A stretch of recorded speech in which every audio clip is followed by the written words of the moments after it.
My dear young viewers and my dear friends, कैसे हैं मेरे नन्हे नन्हे दोस्तों। और कैसी चल रही है पढ़ाई? अच्छी चल रही होगी। और पूर्वी स्टार्ट हुई कि नहीं हुई, लेकिन फिर भी मैं हनी शकल के जितना भी पोअम है या फिर लेसन्स हैं इनको ज़रूर पढ़ा रही हूँ। क्या पता कौन सी इंडिया में कौन सी स्टेट में ये कहीं ना कहीं लगे होंगे। ओके, तो वैसे भी अगर आप इसे वीडियो को देख भी लें तो इतनी इंटरेस्टिंग पोअम और लेसन है कि अगर आप 6th क्लास में नहीं भी हैं, किसी और क्लास में है, तो भी आप इस वीडियो को देख सकते हैं, जो कि बहुत इंटरेस्टिंग है। तो you are most welcome in Nayab thoughts in English and your English teacher is here. और मेरा नाम है रेनू और मैं आज आपको कराने जा रही हूँ पोअम कराने जा रही हूँ मैं आज आपको। और पोअम का नाम ही बड़ा इंटरेस्टिंग है, where do all the teachers go, class 6 English, honeysuckle की पोअम है ये। और ये जो पोअम है it is written by Peter Dixon. Okay, तो बहुत ही प्यारी पोअम है टीचर के बारे में। टीचर को तो ये माना जाता है ना कि एनी फ्रैंक ने टीचर्स को क्या कहा था, that they are the most unpredictable creature on this earth, कि हमारे जो टीचर्स होते हैं ना इस धरती के सबसे ज़्यादा ऐसे प्राणी हैं जिनके बारे में कुछ नहीं कहा जा सकता। वाकई बात बिल्कुल ठीक है। ओके, नाउ इस पोएम को पढ़ाने से पहले ही इस के टाइटल के अंदर क्वेश्चन मार्क दिया हुआ है और मीनिंग है where do all the teachers go, सारे टीचर्स कहाँ जाते हैं। ओके, तो ये बहुत ही प्यारी पोएम है। इस पोएम को पढ़ाने से पहले इसका छोटा सा इसकी समरी आपको बताना चाहूँगी। इस पोएम में दिया हुआ है कि एक बच्चा जो है, child wonders what teachers do after school. एक बच्चे को ना बड़ी हैरानी होती है, एक बच्चा ये सोचता है कि टीचर्स जो है वो स्कूल के बाद कहाँ जाते हैं। और ये होता है कि वो अपने टीचर को, बच्चे सभी बच्चों की बात है, that they see their teacher very special, a super being. अपने टीचर को क्या समझते हैं कि सुपर बीइंग है, इस दुनिया से बिल्कुल अलग तरह के प्राणी हैं। और वो they do not imagine them as an ordinary people. अपने टीचर्स को वो ऑर्डिनरी साधारण मनुष्य समझते ही नहीं है, वो सोचते हैं ये टीचर्स तो हमारे एक सुपर बीइंग हैं। ओके, तो वो जो है बच्चा बड़े सारे सवाल पूछता है, ही आस्क मेनी क्वेश्चंस। बच्चा जो है वो जो उसके सवाल हैं उनमें इंक्लूड करते हैं if they live in the houses. और बच्चे का सवाल है क्या टीचर घरों में रहते हैं। वॉश देयर क्लोथ्स, अपने कपड़े भी धोते हैं। वॉच टीवी, क्या टीवी देखते हैं। मेक मिस्टेक्स, क्या वे गलती भी करते हैं। और बच्चा जो है लास्ट में ये डिसाइड करता है कि वो एक टीचर के पीछे पीछे जाएगा, देखेगा ये टीचर क्या करता है, और उसके बाद एक पोएम लिखेगा टीचर के बारे में कि टीचर ये करते हैं, और फिर क्लास के अंदर पढ़ेगा। बहुत ही इंटरेस्टिंग पोएम है बच्चे की। तो इस पोएम का जो मैसेज या मॉरल बनेगा ना वो ये बनेगा, the poem evokes child's love and curiosity for teachers. और बच्चे के अंदर जो है टीचर के लिए बहुत प्यार और उत्सुकता है। ठीक है, तो इसका जो थीम बनेगा it has the appreciation for the teacher. Teacher के लिए बड़ी सारी प्रशंसा है और their role in shaping the lifes of students. और टीचर का रोल भी बताया है कि टीचर जो है बच्चों की लाइफ को शेप करने में किस तरह से काम करते हैं। ओके, तो ये पोएम जो है वो इसका एक्सप्लेनेशन करने जा रही हूं मैं। और yes, now where do all the teachers go, सारे टीचर्स कहाँ जाते हैं। For a little child a teacher special, एक छोटे बच्चे के लिए टीचर विशेष होता है। It is difficult for a small child to think of his or her teacher as an ordinary person. बड़ा मुश्किल होता है छोटे बच्चे के लिए कि वो अपनी अध्यापक या अध्यापिका को एक साधारण व्यक्ति समझे। भाई वो तो उसे सुपर बीइंग, टीचर को, अपनी टीचर को सुपर बीइंग समझते हैं, स्पेशल पर्सन समझते हैं। Now where do all the teachers go, सारे टीचर्स कहाँ जाते हैं। When it is 4 o'clock, जब 4 बज जाते हैं, सारे टीचर्स कहाँ जाते हैं। जनरली टीचर जो है वो 2:30 बजे, 1:30 बजे, 2 बजे, 3 बजे, 4 बजे अपने घर जाते हैं। उसके बाद वे क्या करते हैं, do they live in houses, क्या ये घरों में रहते हैं। And do they wash their socks, socks here refers to the whole clothes, क्या वे अपने मोजे या सारे कपड़े धोते हैं। डू दे वेयर पायजामास, क्या वे पायजामा पहनते हैं। And do they watch TV, क्या वे टीवी देखते हैं।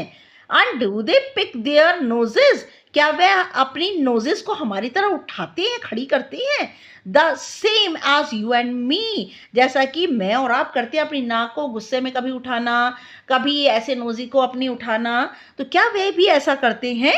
Do they live with other people, क्या वे दूसरे लोगों के साथ भी रहते हैं? Have they mums and dads, क्या उनके भी मम्मी और पापा होते हैं? देख रहे हैं आप, number of questions these are committed by, these are asked by the child now, and were they our children, क्या वे भी कभी बच्चे थे? यहाँ दे जो है बेटा टीचर्स के लिए आया हुआ, ठीक है। And were they ever bad, क्या वे भी कभी हम बुरे होते थे? जैसे छोटे बच्चे बुरे होते हैं, या फिर कुछ बच्चे जो है बुरे होते हैं, बुरे काम करते हैं, क्या वे भी बुरे होते हैं? Did they ever never spell right, क्या वे कभी भी, या बहुत कभी नहीं, कभी कभी सही सही बोलते हैं? Did they ever make mistakes, क्या उन्होंने कभी अपनी जिंदगी में गलतियां की हैं? वर दे पनिश्ड इन द कॉर्नर, क्या उन्हें सजा देकर कोने में खड़ा किया जाता है? If they pinch the chocolate flakes, क्या वह भी चॉकलेट के फ्लेक्स क्या होते हैं? छोटे छोटे टुकड़े, और पिंच क्या होता है? बिल्कुल अपने नाखूनों और उंगलियों के आगे से छोटी छोटी चॉकलेट के टुकड़े करके क्या उन्होंने हवा में उनको उड़ाया है? Did they ever lose their hymn books, hymn होता है बेटा रिलीजियस सॉन्ग्स, भजनों इत्यादि की किताब, क्या उन्होंने कभी अपनी भजनों की या फिर अपनी पोअम की बुक्स को कभी खोया है? Did they ever leave their greens, greens यहां पर है वेजिटेबल्स, क्या उन्होंने खाना खाते समय क्या सब्जियों को कभी छोड़ा है? प्लेट में सब्जियों को छोड़ा है? Did they scribble on the desktop, देखिए बच्चों की बहुत आदत होती है, स्क्रिबलिंग का मीनिंग होता है डेस्क के ऊपर जो है चौक से लिखना, या कंपस से छेद करना, या फिर छोटा छोटा सा लिख देना, या अपना नाम लिख देना, या कुछ और लिख देना। बच्चों स्क्रिबलिंग जिसे कहते हैं, जो कि किसी धारदार चीज से, किसी भी चीज से डेस्क के ऊपर जो है वो खोद देना और उसके अंदर चौक भर देना या पेन से लिख देना, दैट इज स्क्रिबलिंग। क्या उन्होंने कभी अपने डेस्क के टॉप पर कुछ ऐसे खोद करके कुछ लिखा है? Now did they wear old dirty jeans, क्या उन्होंने कभी पुरानी गंदी जीन्स को पहना है? I'll follow one back home today. Number of questions asked by the children. बच्चे ने कितने सारे सवाल पूछ डाले। Now I'll follow one back home today. और आज ना मैं एक घर जाते हुए मैं एक का पीछा करूंगा। And I find out what they do, और मैं देखूंगा कि वे क्या करते हैं। Then I put it in a poem, और फिर मैं उन सब की कि वे क्या करते हैं टीचर, उनकी एक कविता लिखूंगा, that they can read to you, जिससे कि वो कविता मैं तुम्हारे सामने पढ़ सकूं और तुम्हें भी पता चले कि टीचर घर जाकर क्या करते हैं, या स्कूल के बाद टीचर्स क्या करते हैं। तो बच्चों के अंदर क्यूरियोसिटी तो बहुत ज़्यादा होती है, और बच्चों को अगर कोई एक चीज़ जो है पता चल जाए, ये तो पीटर डिक्सन ने एक एग्जाम्पल दिया है कि बच्चे जो हैं ऐसे ऐसे सवाल भी उठाते हैं टीचर्स के बारे में, ठीक है। क्यों? क्योंकि उन्हें टीचर एक ऑर्डिनरी इंसान तो लगता ही नहीं है, सुपर बीइंग लगता है, ऐसा लगता है कि बिल्कुल दुनिया से अलग ही कोई क्रिएचर है ना। तो इस पोएम का जो मॉरल बनेगा बेटा, वो ये बनेगा कि बच्चे का जो है प्यार दिखाया गया, बच्चे का क्यूरियोसिटी टीचर के लिए दिखाई गई है। ओके, तो अब हम क्या करते हैं, अब हम इसके पोएटिक डिवाइस डिस्कस करते हैं बेटा।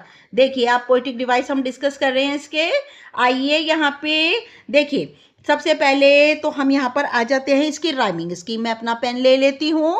ओके, यहाँ पर गो, क्लॉक, हाउसेस, सॉक्स, तो यहाँ पर क्लॉक और सॉक्स ये दोनों की एक सेम है। तो अगर हम गो को ए देते हैं, क्लॉक को बी, तो फिर हम सॉक्स को भी बी देते हैं और इसे हम सी देते हैं। तो हमारी राइमिंग स्कीम बनेगी ए बी सी बी। ये तो हर स्टैंजा की राइमिंग स्कीम है, ठीक है। अच्छा, अब मैं आती हूँ पोएटिक डिवाइसेस पर। तो यहाँ पर फर्स्ट वाले में where do all the teachers go when it is 4 o'clock, do they live in the houses and do they wash their clothes. यहाँ देखिए दे, टी और टी, ठीक है। ये फर्स्ट स्टैंजा के अंदर है एलिट्रेशन। ओके, ये हो गया एलिट्रेशन, क्योंकि टी और टी की रिपीटेशन हो रही है। ओके, अब आइए नेक्स्ट पैरा पे। Do they wear pyjamas and do they watch TV and do they pick their noses the same as you and me. अब आप यहाँ पर ये देखिए एंड डू दे, ठीक है, तो ये एंड डू दे दोनों सेम है ना, तो जहां पर लाइन सेम वर्ड या वर्ड से स्टार्ट होती है वहां पर होता है एनाफोरा। ओके, एनाफोरा, ठीक है। आइए नेक्स्ट पर आइए, नेक्स्ट स्टेंजा पे। Do they live with other people, have they mums and dads and were they ever children and were they ever bad. Okay, फिर देखिए, ये देखिए एनाफोरा बिल्कुल सेम, यहां पर ये देखिए एंड वर दे एवर तक, ठीक है, एनाफोरा, ठीक है। एनाफोरा समझ आ गया ना आपको कि जब बिल्कुल स्टार्टिंग की 2-3 लाइनें एकदम सेम वर्ड से वर्डिंग से स्टार्ट होती हैं। नाउ नेक्स्ट आइए, नेक्स्ट आ जाइए, नेक्स्ट पर आ जाइए। हम यहाँ पर लेते हैं देखिए यहाँ पर मेक मिस्टेक्स, एम और एम से शुरू है, आइलिट्रेशन, ठीक है। अब आप इसे कंप्लीट पूरा लिख लीजिएगा। और यहाँ पर एक और चीज है, डिड दे एवर, और ये है एनाफोरा, ठीक है। एनाफोरा को तो अब आप पहचान गए होंगे, है ना। फिर आइए यहाँ पर नेक्स्ट वाले में देखिए, डिड दे एवर, ये देखिए ये फिर अगेन एनाफोरा, सीधा ये भी एनाफोरा है, ठीक है। अब आइए यहाँ पर नेक्स्ट पर आ जाइए। वैसे तो ग्रीन्स के अंदर भी है लेकिन थोड़ा डिफिकल्ट है, अभी आपको बताना नहीं चाहूंगी। ओके, नाउ नेक्स्ट आ जाइए। नेक्स्ट पर हम आ जाते हैं। नेक्स्ट में हम देखते हैं आई डिड दे एवर भी, तो पीछे के ही पैसेज स्टैंजा का है। I will follow one back home today, I will find out what they do and I will put it in a poem that they can read to you. Okay, now इसके अंदर कोई ऐसा नहीं है, अगर आप लेना चाहें तो आप इसको ले सकते हैं। आई विल ये एनाफोरा हो सकता है, ठीक है। तो ये हैं इसके poetic devices. Okay my dear young viewers, thanks for watching and this is my new channel. Subscribe करना बिल्कुल मत भूलिएगा, लाइक शेयर एंड कमेंट जरूर कीजिए जिससे मुझे पता चले कि मेरा पढ़ाया आपको कितना समझ में आया। नेक्स्ट वीडियो तक के लिए good luck and good bye.